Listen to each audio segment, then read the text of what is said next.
নারায়ণগঞ্জ জেলা সোনারগাঁও এমন একটা ঘটনা ঘটছে। এক চেয়ারম্যানের ভাই একজন প্রবাসীর বউ নিয়া তার মাল সাবানা ফার্নিচার সহ নিয়ে ভাগছে। ওই প্রবাসী লাস্ট মুহূর্তে এমন পরিস্থিতি হয়েছে, আমি বাসায় বলার মতো না, এমন পরিস্থিতি হয়েছে।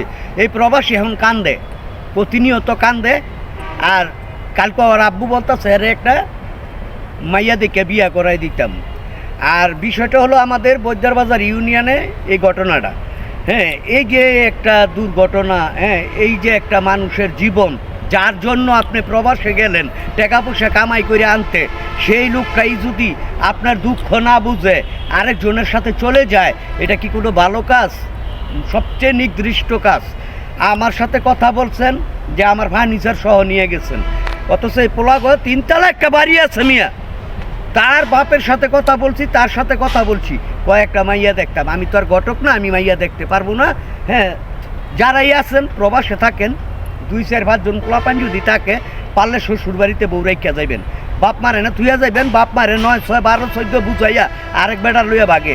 এই ধরনের নারীদেরকে প্রশ্রয় দিবেন না, আশ্রয় দিবেন না। যদি ভিডিও ভালো লাগে লাইক কমেন্ট কইরা ভিডিওটা শেয়ার করে দিবেন প্রবাসী ভাইগো কাছে, যাতে আমার ভিডিওটা পৌঁছে। আসসালামু আলাইকুম।